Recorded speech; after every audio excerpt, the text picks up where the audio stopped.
दोस्तों, एक औरत माँ बनती है। जब वो माँ बनती है, 9 महीने तक अपने बच्चे को पेट के अंदर पालती है और जब वो उसे नेचुरल तरीके से बर्थ देती है, चाहे वो सिजेरियन तरीके से बर्थ देती है, उस टाइम पे उसकी बॉडी में ऐसे बहुत सारे चेंजेज आते हैं जिसके बारे में कोई बात नहीं करता है। फीमेल मोस्टली अनकंफर्टेबल रहती है, वो अपने पार्टनर से तक इन बातों को शेयर नहीं कर पाती है।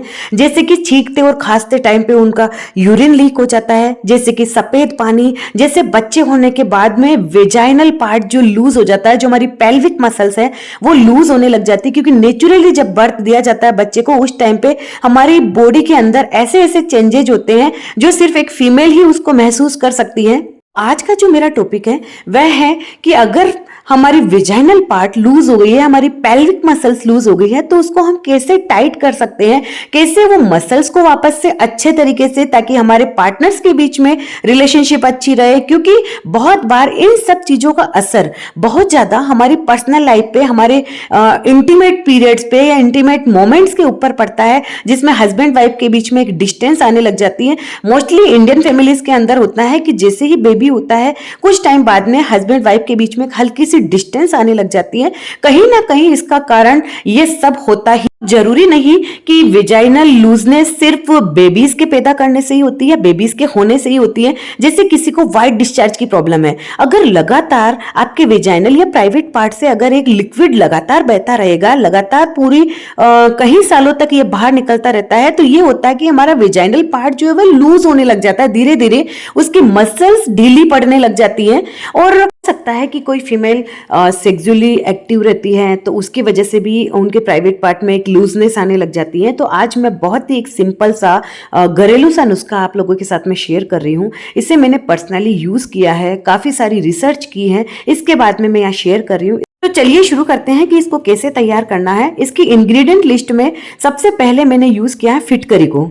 फिटकरी को डायरेक्टली प्रयोग ना करके मैंने इसकी स्फटिक मतलब भस्म को यहाँ पर प्रयोग किया है, जिसकी माइक्रोबियल प्रॉपर्टी है। इसके अंदर एस्ट्रिंजेंट प्रॉपर्टी होती है जो पोर्स को और स्किन को टाइट करने का काम करती है।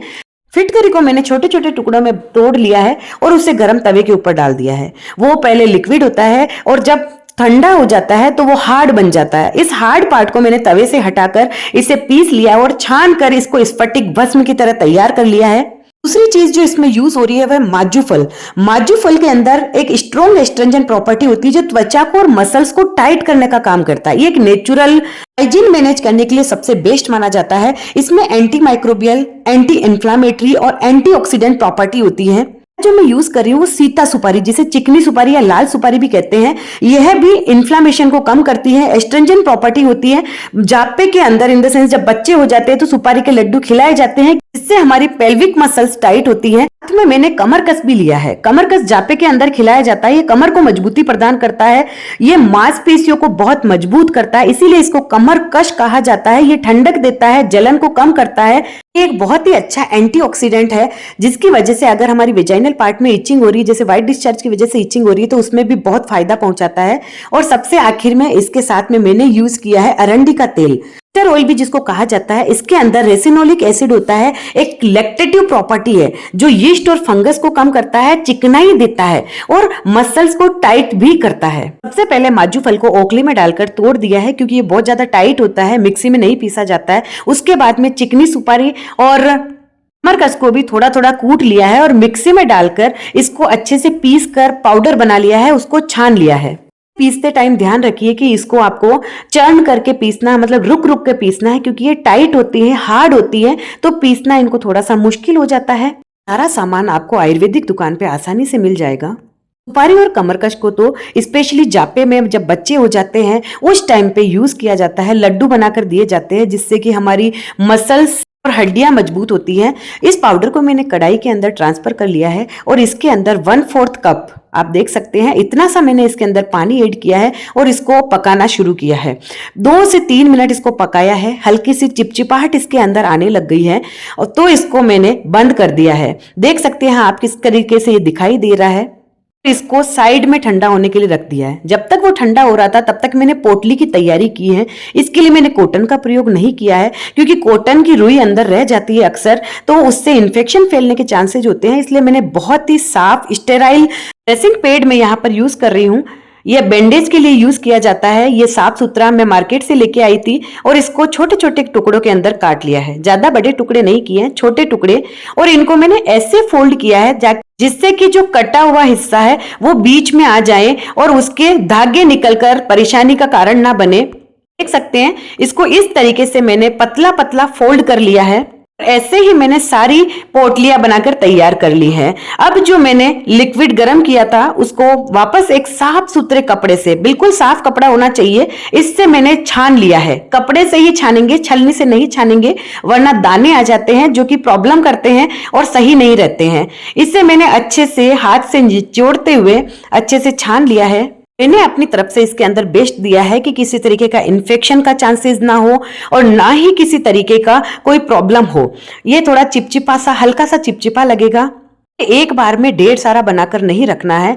ये थोड़ा सा पानी इसके अंदर से निकल गया, मतलब इसका जो एक्सट्रैक्ट है वो निकल गया है। अब इसके अंदर 2 चम्मच मैंने अरंडी का तेल मतलब कैस्टर ऑयल को ऐड किया है और अच्छे से मिक्स कर लिया है। एक एक कॉटन की जो बने हुई पोटली है उसको इसके अंदर मिलाई है और इसको अच्छे से डिप कर लिया है ताकि पूरा लिक्विड इसके अंदर चला जाए। और मैंने सारी पोटलियों को निकालकर हल्के हल्के हाथों से फोल्ड करते हुए एक साफ सुथरा लंबा सा धागा काटा है। ये धागा जो यूज होता है जैसे बिस्तर वगैरह बनाते हैं उसके लिए यूज होता है, पर मैं मार्केट से बिल्कुल सही लेके आई हूं और इसको मैंने लंबा लंबा बांध लिया है। आप समझ ही गए होंगे कि मैंने इसे लंबा क्यों बांधा है, कि इन केस अगर आप इसे इंटरनली इंसर्ट करते टाइम, अंदर डालते टाइम अगर ज्यादा चला जाता है तो कोई प्रॉब्लम नहीं होगी, आप इसे आसानी से निकाल सकते हैं। जैसे धागा बाहर की साइड रह जाता है तो इसे आपको आराम से निकाल सकते हो, खींच कर निकाल सकते हो। अभी मैं आपको बताती हूं कैसे इसका प्रयोग करना है। ऐसे ही सारी जो कॉटन पैड्स थी इनको मैंने अच्छे से हल्के हाथों से स्क्वीज करते हुए, निचोड़ते हुए धागे बांध दिए हैं।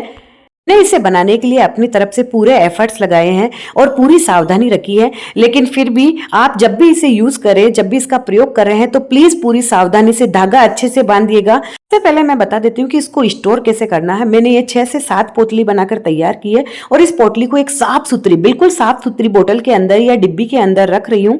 धागे भी साथ में लपेट दिए हैं क्योंकि जब भी यूज करेंगे तो हैंड वॉश करके हमें इसे यूज करना है। इसको आप फ्रिज के अंदर 6 से 7 दिन के लिए आप रख सकते हैं। इसे दिन में 10 मिनट से शुरू करेंगे। 10 मिनट के लिए इसको इंसर्ट करेंगे अपने वेजाइनल पार्ट में। इस तरीके से आप इंसर्ट करेंगे और ये धागा बाहर की तरफ रहना चाहिए, जिससे कि आप 10 मिनट होने के बाद में इसे निकाल लें। इसे इंसर्ट करते हैं तो अपनी मसल्स को, पेल्विक मसल्स को ऐसे कंट्रोल करना है जैसे कि आपको टॉयलेट आ रहा है और आप इसे रोक रहे हो। जैसे कि पेल्विक एक्सरसाइज की जाती है, जिससे होगा यह है कि आपकी मसल्स में यह जो लिक्विड है, जो आपकी दवाई है, वो पूरी तरीके से अच्छे से लग जाएगी। जैसे आप देख सकते हैं आपकी मसल अगर ये है इमेजिन, तो इसके अंदर अच्छे से ये दवाई लग गई है। मिनिमम 10 मिनट और मैक्सिमम 1 घंटे के लिए इंसर्ट कर सकते हैं। अगर किसी तरीके की इचिंग या इरिटेशन हो रही तो प्लीज इसको रिमूव कर दीजिएगा। इसे दिन के टाइम या रात के टाइम जब भी आपको टाइम मिल रहा है आप इसे इंसर्ट करके रख सकते हैं। जैसे ही आपके सूट होने लग जाए तो इसको आप लंबे टाइम के लिए भी रख सकते हैं। अगर आपको व्हाइट डिस्चार्ज की प्रॉब्लम भी हो रही है तो ये पोटली आप भी प्रयोग कर सकते हैं। इसमें व्हाइट डिस्चार्ज में बहुत आराम मिलता है।